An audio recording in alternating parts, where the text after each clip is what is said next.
Bonjour et bienvenue dans cette nouvelle vidéo. Ici, c'est le docteur Idriss Afak de la chaîne Afro-Forex. Alors, dans cette vidéo, on va bien sûr voir une approche qui va te permettre potentiellement de saisir des opportunités en reversal. Quand on dit saisir une opportunité en reversal, c'est tout simplement de saisir une opportunité en contre-tendance. Et je vais bien sûr vous donner quelques conditions que vous devez bien sûr vous fixer avant de faire quoi que ce soit. OK? Donc, sans plus tarder, intro.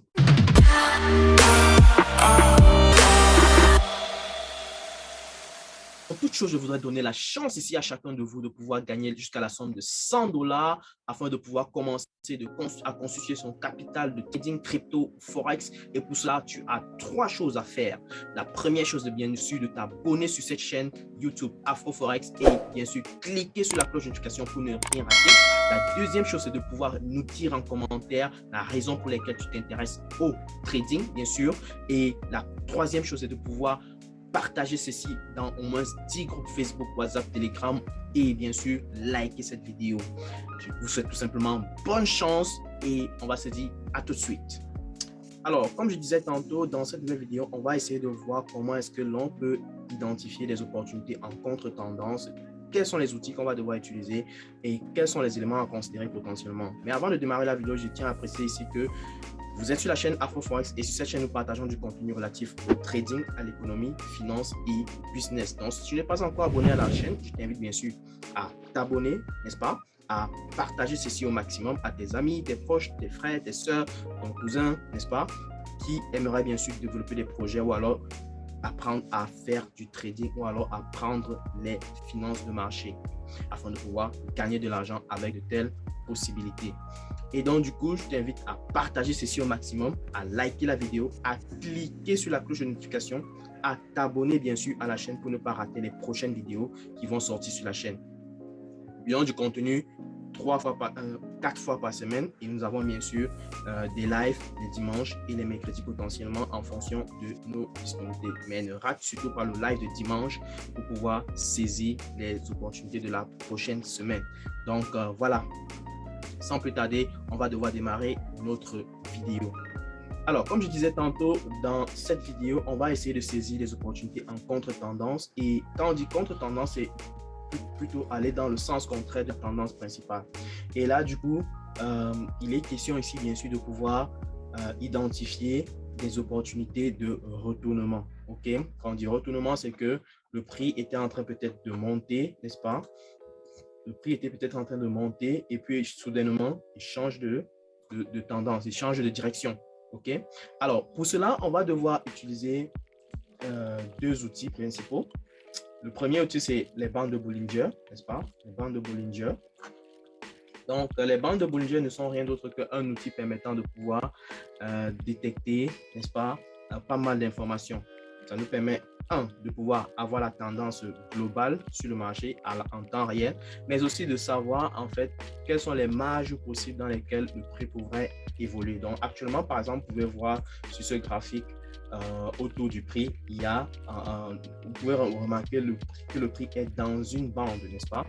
Et en réalité, ce qui se passe, c'est que la ligne du milieu qui est présentée là n'est rien d'autre qu'une moyenne mobile à 20 périodes, ok? Une moyenne mobile simple à 20 périodes. Et les bordures là, les bordures qui sont tout autour du prix sont tout simplement on va appeler ça des bornes d'intervalle de confiance. C'est-à-dire, lorsque vous situez lorsque le prix, ou alors lorsque vous voyez les bandes de Bollinger plottées sur un prix, n'est-ce pas?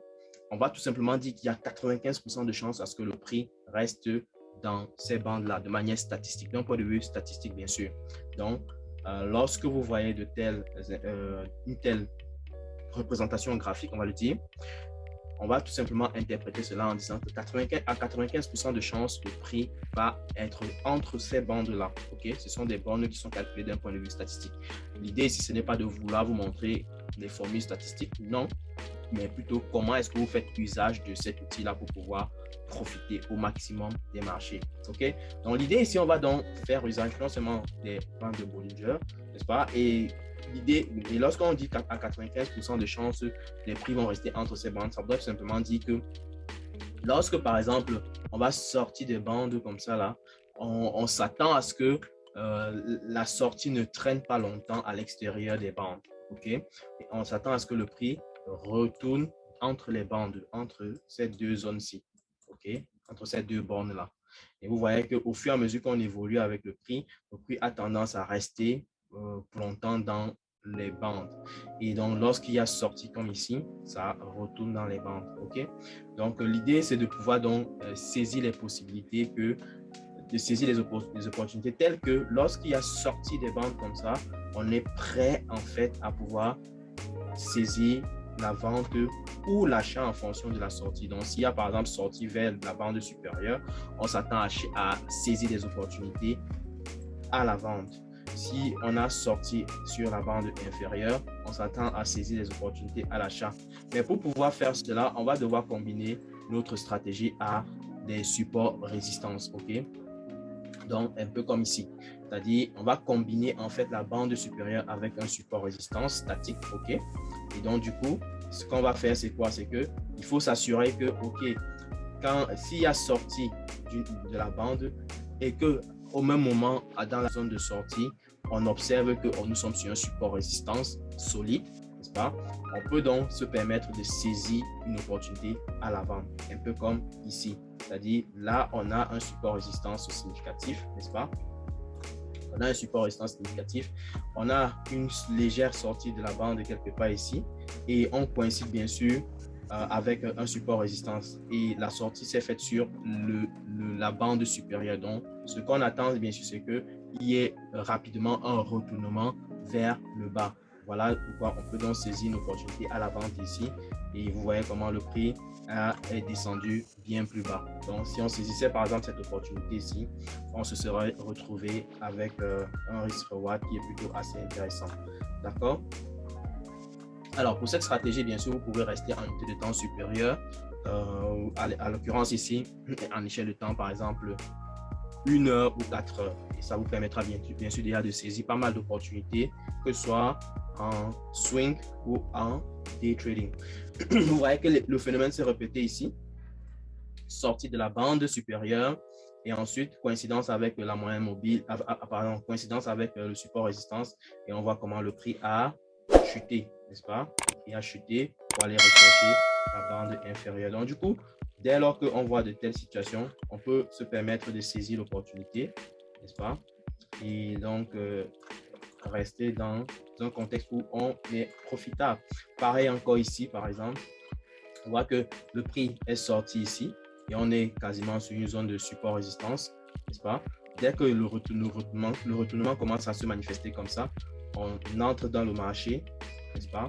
On saisit l'opportunité dès ici et hop, on voit bien que le prix est allé bien plus bas que ce qu'on espérait, d'accord? Donc, c'est éventuellement des opportunités comme ça qu'il va falloir saisir.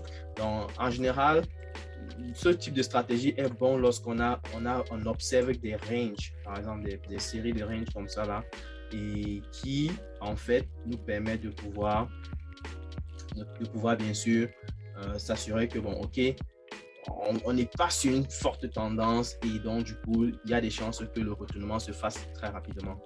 Ok, donc il faut bien s'assurer qu'on est dans une zone de range telle qu'on observe là maintenant. Par exemple, ici, on voit que le prix, après être monté, a commencé à tituber ici tout autour d'une certaine valeur.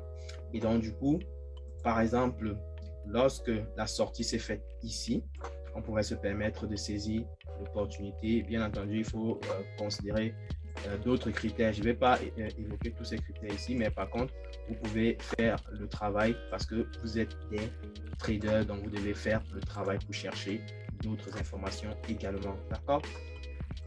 Donc voilà, ça aussi, on aurait pu avoir aussi la même opportunité juste à côté là, n'est-ce pas? Juste à côté. Et voilà, on va encore chercher d'autres opportunités potentiellement à l'achat. Est-ce qu'on peut trouver des opportunités à l'achat? Ici, par exemple, on peut avoir quelques opportunités à l'achat. À l'occurrence, là, mais on pourrait, là, bon, ça aurait un peu plus traîné avant d'aller en profit, ça c'est sûr. Donc, il faut bien voir que si on saisissait l'opportunité quelque part là, on devrait traîner un peu longtemps avant de pouvoir saisir le profit, n'est-ce pas? Vous voyez que ça traîne un peu dans les bandes avant de finalement progresser. On va peut-être chercher encore d'autres opportunités. Voilà, voici une très belle zone où on peut avoir pas mal d'opportunités. OK? Par exemple, ici, vous voyez que la sortie s'est faite. OK? La sortie s'est faite et puis on a dû saisir l'opportunité et voilà, n'est-ce pas? Parce que avec ça, on a quasiment du 2 pour 1 en termes de risk reward ou alors du 1,7 ou 6 comme ça pour 1. Donc, qui est déjà excellent à mon avis. Donc maintenant, après, c'est à chacun de décider si ça lui convient ou pas. D'accord? Donc ici, on a eu une sortie, n'est-ce pas? Et je pense qu'on est dans une zone d'excès. On pouvait se permettre d'accepter que, bon, OK, cette zone-ci, après le retournement dans les bandes, puisqu'on était autour d'un support résistance, on pouvait se permettre, bon, après le retournement dans les bandes, il y a forcément de fortes chances qu'on descende bien plus bas. Et vous voyez qu'après ça, le prix est fortement descendu de quasiment quoi? 8 pour 1, c'est énorme. Donc, sachant qu'on a déjà saisi les 2 pour 1, c'est déjà excellent, c'est déjà correct. OK, donc on n'a pas besoin de saisir tout un trajet. On a besoin de saisir la quantité dont on a besoin, dont on s'est fixé. OK, on doit respecter les objectifs dont on s'est fixé. Alors, on peut voir également la même situation ici à la vente. D'accord? Il y a pas mal d'opportunités que vous pouvez bien entendu saisir dans ce sens-là. Mais le plus important ici, c'est de pouvoir bien sûr respecter vos conditions parce que si vous, par exemple, vous observez une grosse tendance comme ça, où la moyenne mobile est très descendante comme ça, je ne pense pas que c'est une bonne occasion de pouvoir saisir quoi que ce soit parce que vous voyez très bien que la dynamique est purement descendante. Si vous venez saisir un retournement à la hausse, là, par exemple ici, vous allez vous faire avoir. Vous voyez par exemple ici ou alors ici même, vous allez vous faire rapidement avoir. Pareil ici, n'est-ce pas? Vous pouvez facilement vous faire avoir. Donc, ça, c'est les choses qu'il faut bien entendu considérer que vous ne devez pas trader ce genre d'opportunité si lorsqu'on est sur une forte tendance telle que observée là maintenant sur notre graphique. Donc, cherchez plutôt les zones où la stabilité est telle que présentée ici. D'accord? Et là, ça vous permettra bien sûr de pouvoir saisir votre opportunité. Donc, ici, on pourra dire qu'il n'y a pas d'opportunité. Par contre, là, on pourra bien sûr dire qu'on a pas mal d'opportunités. OK? Donc, une chose, vous devez bien sûr apprendre à faire usage des Bollinger Bands. Deuxième chose, c'est de pouvoir bien sûr savoir tracer les supports résistance et combiner bien sûr les supports résistance avec les Bollinger Bands. Et lorsque le prix sort vers la bande supérieure et ça coïncide avec une moyenne mobile, vous pouvez saisir l'opportunité à la vente. Lorsque le prix sort sur la bande inférieure et coïncide avec un support résistance, vous pouvez donc saisir l'achat et vous pourrez donc vous permettre d'être profitable. Prenez le temps de tester cette stratégie. Ça vous permettra peut-être de pouvoir voir si vous pouvez faire quelque chose de cette stratégie dans votre approche. OK? Donc, dites-moi également en commentaire ce que vous aurez obtenu après avoir testé la stratégie. Donnez-moi vos retours. Bien sûr, ce sera vraiment avec grand plaisir de pouvoir vous lire et de savoir que vous êtes en train de faire usage de ces choses-là et de pouvoir bien sûr tester pas mal de trucs dans vos stratégies ou alors dans le processus de développement de vos stratégies. Donc, prenez le soin de nous dire ça en commentaire et ça nous fera un grand plaisir. Et nous arrivons donc au terme de cette vidéo. J'espère que vous avez aimé la vidéo. J'espère que vous avez bien compris le process, d'accord? Et surtout, si vous avez aimé la vidéo, je vous invite bien sûr à la liker, surtout à la partager au maximum, partager à tout le monde dans au moins 10 groupes Facebook, Telegram, WhatsApp et dans tous les groupes que vous connaissez, Discord, comme vous voulez, ok? La troisième chose, bien sûr, c'est que si vous n'êtes pas encore abonné à la chaîne, abonnez-vous à la chaîne pour ne rien rater. Abonnez-vous pour ne rien rater. Et surtout, cliquez sur la cloche de notification pour, bien sûr, recevoir les notifications dès lors qu'une nouvelle vidéo sort sur cette chaîne. Et je vous invite, bien sûr, à partager ceci au maximum. Donc, on va tout simplement se dire, et une autre chose, c'est de pouvoir télécharger le livret gratuit qui vous permet, bien sûr, de pouvoir comprendre les 6 secrets pour un trading efficace. Ce sont les secrets que j'ai réunis comme ça dans ce petit bouquin qui se lit très rapidement et qui vous permettra bien sûr de pouvoir maîtriser les erreurs que l'on peut commettre lorsqu'on est débutant et donc pouvoir passer à un vitesse supérieure en élagance et voilà dans votre processus d'apprentissage. Donc, je vous remercie encore d'avoir regardé la vidéo. Je vous demande de partager au maximum et je vous dis tout simplement à très bientôt pour une prochaine vidéo. Ciao!